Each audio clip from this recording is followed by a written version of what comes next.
think we can go ahead and get started with the patch notes.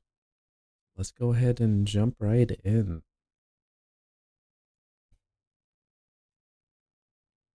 All right, first is an update 1.2.6 is for all platforms. So update 1.6 added the leaderboards menu. The leaderboards can be checked in the journal menu. Leaderboards displays top 100 players. The leaderboards are separated according to the number of players who enter the content. Solo, 2 players, 3 players, 4 players. Okay. For the solo leaderboards, ranking are aggregated for each descendant played. There are separate leaderboards for ultimate descendants and normal descendants. Interesting that they would split them like that. You can keep track of the records for each of your descendants in one place. A notification is displayed when a new record is set. Enter rankings top 10 overall on the leaderboard, solo top 1 overall on the leaderboards. My record's a personal record. Nice. Void erosion purge. Add a leaderboard to the erosion purge. Leaderboards can be checked with the void erosion purge entry screen in the void erosion purge results screen. Void erosion purge leaderboards ranks players based on their clear stage and time. Clear stage takes precedent over clear time. Oh, interesting. Clear time includes his death penalty time. Void erosion purge leaderboards is reset at the end of the season. The reset cycle of the void erosion purge leader may change in the future. Okay, I'm curious to see what those leaderboards are like. Craft core. Added a craft core. Cores can be crafted through Deslin. These cores are the same tier as the augmentation type, and one core amplifier are used to craft one core of the next tier. All right, so this is the upgrading feature. Looks like so 3 cores are the same tier as the augmentation type, and one core amplifier are used to craft one core at the same time. Core amplifiers can be tamed through the void erosion purge, just as I predicted. The higher core tiers, the more gold is required to craft. That's to be expected. Cool. If autocraft lower stages is checked when crafting a core, all identical augment cores from lower tiers than cores can be crafted with automatic registration as materials and consumed for crafting. Glad we have a mass upgrade option. That's cool. To use only cores that are one tier lower as materials, uncheck the autocraft lower screen checkbox. Cool. You can select the quantity to craft by moving the slide and reduce the quantity. Reduce lower tier cores first as materials. The maximum quantity can be crafted at once is 300. Okay, that is cool. Void erosion purge zone added. New difficulties for void erosion purges from 21 to 30 have been added. The higher difficulties, the greater rewards you can attain. Public matching is available through 21, 25, 28, 29, and 30. Wow, there's a lot more public options. Added core amplifiers to the rewards for completing Void Erosion Purge. In the Void Erosion Purge zone, attack is significantly amplified when using attributes that resonate with the Void attribute. Up to the stage 20, the attack amplification effects was strong. From the stage 1 onwards, the attack amplification effects gradually weakens. As you get closer to the final stage, the powerful influence of Void Erosion further reduces the skill attack. Purify all erosion zones to protect Albion from the dangers of the void. Laboratory improvements. I heard people talking about this. You can now change the Vulgus levels lever up to 260.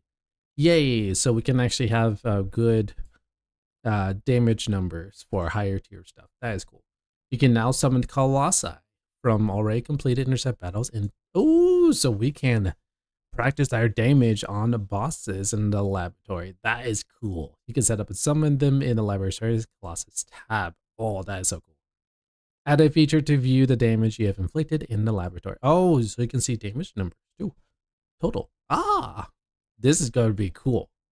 So many people are going to be min-maxing this damage output. It's going to be cool.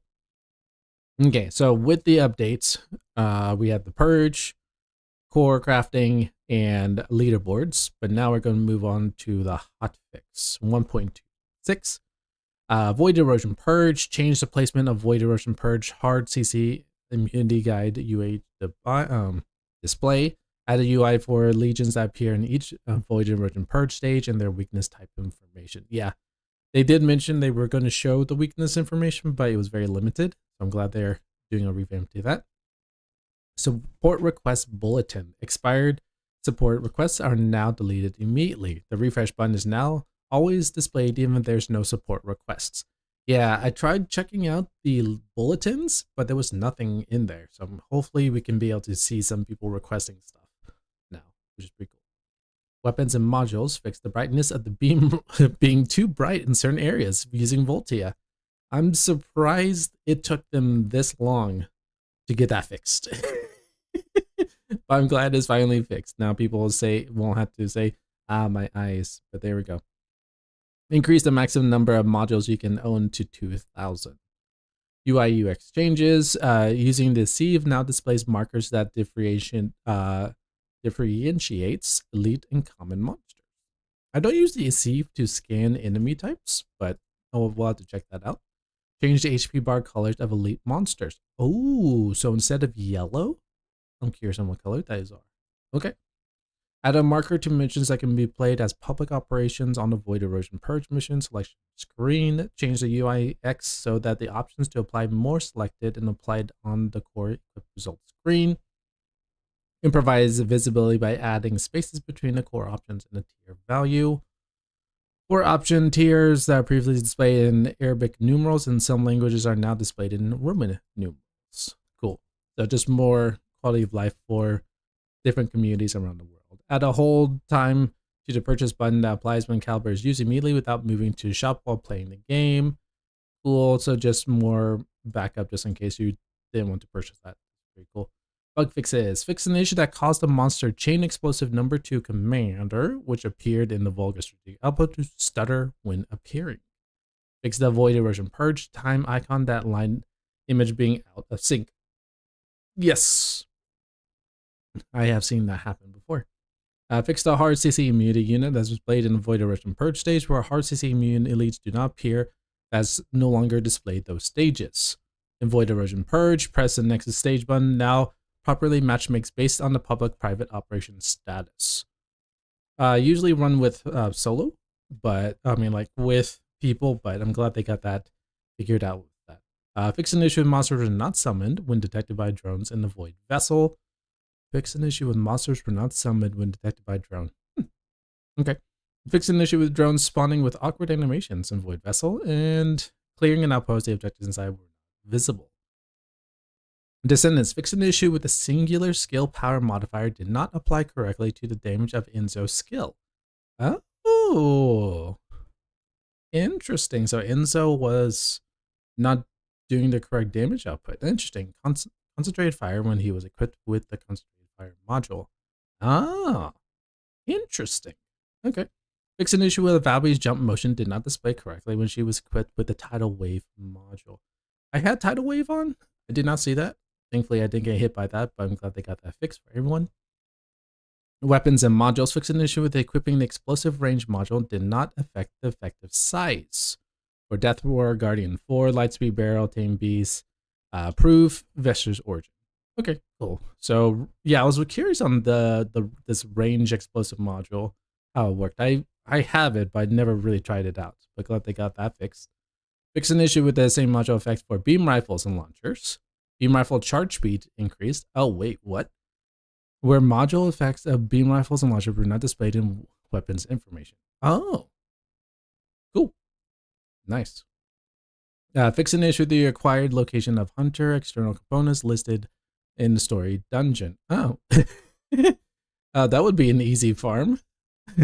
Fix an issue with the inaccessible void abyss intercept elves were not displayed in inactive and acquired list. Fix the acquisition information of items obtained in special operations to indicate the difficulty level. Fix the Void Erosion Purge so party members cannot press the next stage button after clearing a stage. Thankfully, we didn't run into that issue, but glad that's fixed. Fix the page jump button to disable during Void Erosion Purge matchmaking. Fix an issue with the information on the Void Purge. So a lot of Void Purge bugs, apparently. But I'm glad they got that fixed with the update. And miscellaneous, fix an issue with the settings that the hidden system message option would not reset on client restart. Fix the range and duration of a sieve that was unintentionally nerfed. Yeah. Fix an issue with the next stage button in Void did not work, but there was another button assigned to it. Okay, and thank you. So yeah, a lot of Void purge changes in the hotfix, but we got some new content that we're going to try out. So thanks for watching, and we'll see you in the next video.